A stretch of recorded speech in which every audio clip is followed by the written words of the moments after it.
আসসালামু আলাইকুম রহমতুল্লাহি ওয়া বারাকাতুহু। প্রিয় শিক্ষার্থীরা, আশা করি তোমরা সকলে ভালো রয়েছো।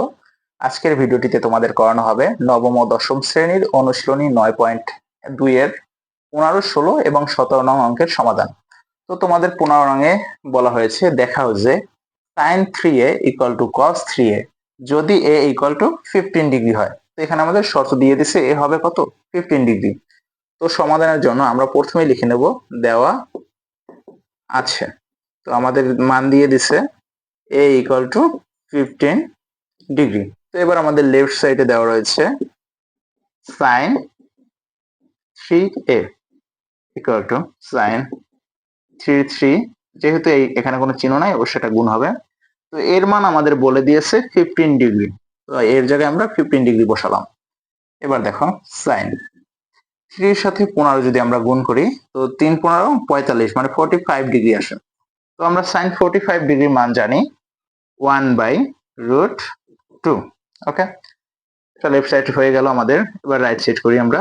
তো রাইট সাইডে বলা রয়েছে cos 3a = cos এর cos 3 গুণ এর মান আমাদের বলে দিয়েছে 15। তো 15 = cos 3 15 45 ডিগ্রি। তো cos 45 ডিগ্রি মানও সেম 1/√2।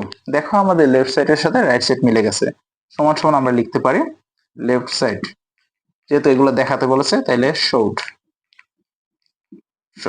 ওকে, আশা করি বুঝতে পেরেছো।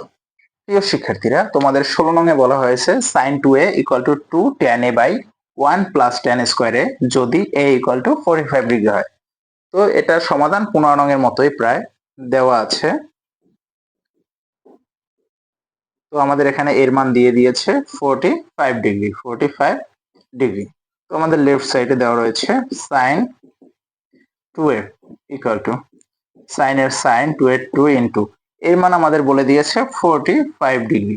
তো sin এর sin 45 দুগুণ আমাদের আসবে 90 ডিগ্রি sin 90 ডিগ্রি মান আমরা জানি 1।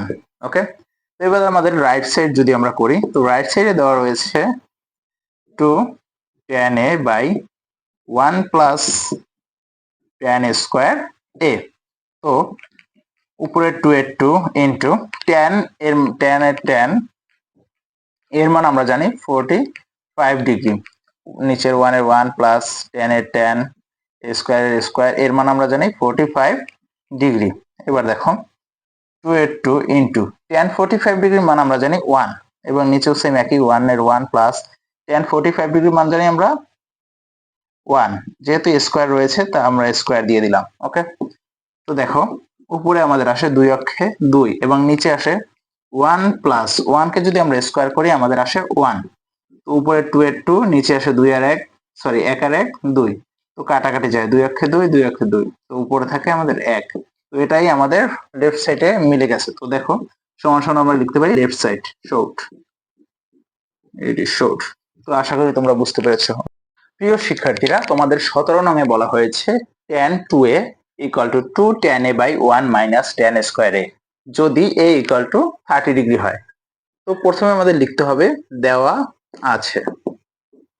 তো আমাদের দেওয়া রয়েছে a = 30 ডিগ্রি। তো আমাদের লেফট সাইডে দেওয়া রয়েছে tan 2a।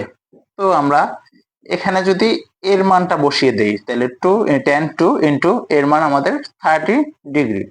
তো এখানে আমাদের আসে tan 30 দুগুণ 60 ডিগ্রি। তো আমরা tan 60 ডিগ্রি মান জানি √3। ওকে, তো এবার আমাদের রাইট সাইডের পালা। তো রাইট সাইডে রয়েছে 2 tan a by 1 minus tan square a। ওকে, তো 2 এর 2 tan এর tan এর মান আমরা জানি 30 ডিগ্রি। নিচেও সেম 1 মাইনাস tan স্কয়ার এর tan স্কয়ার এর মান আমরা জানি 30 ডিগ্রি। ওকে, তো 2 এর 2 ইনটু tan 30 ডিগ্রি মান আমরা জানি 1/√3।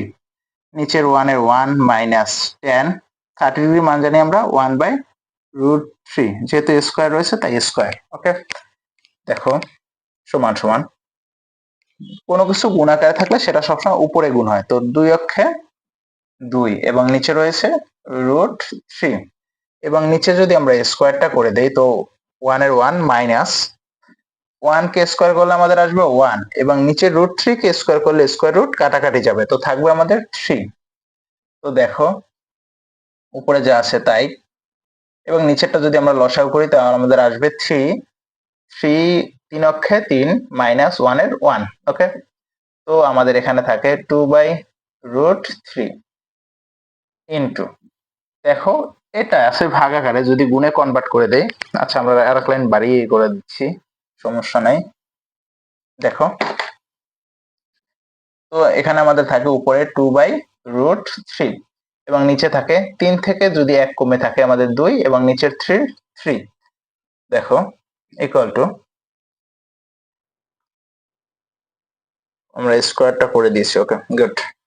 এবার আমাদের আছে ভাগে গুণে কনভার্ট করে দেই, তো গুণে কনভার্ট করে দিলে আসবে 2/3√3 ইন্টু এই 3 ছিল নিচে চলে যাবে উপরে, আর নিচে উপরে ছিল 2 নিচে চলে আসবে, তো 2 2 কাটাকাটি যায় এবং আমরা 3 কে আমরা লিখতে পারি √3 গুণ √3। দেখো যদি আমরা লিখি তো আমাদের আসে 3/√3। ওকে, আমাদের এখানে জায়গা হচ্ছে না, তো আমরা একটু এখান থেকে মুছে দিচ্ছি। তো এই লাইনের পর আমাদের আসবে এখানে। ওকে, দুঃখিত জায়গার স্বল্পতার কারণে আমরা করতে পারলাম না ওখানে। তো আমরা 3 কে লিখতে পারি √3 ইন্টু √3, আর আমাদের নিচে থাকে একটা √3, তো √3 কাটাকাটি যায়, তো আমাদের থাকে শুধু √3, যেটা আমাদের লেফট সাইডে ছিল, তো আমরা সমান সমান লেফট সাইড লিখতে পারি।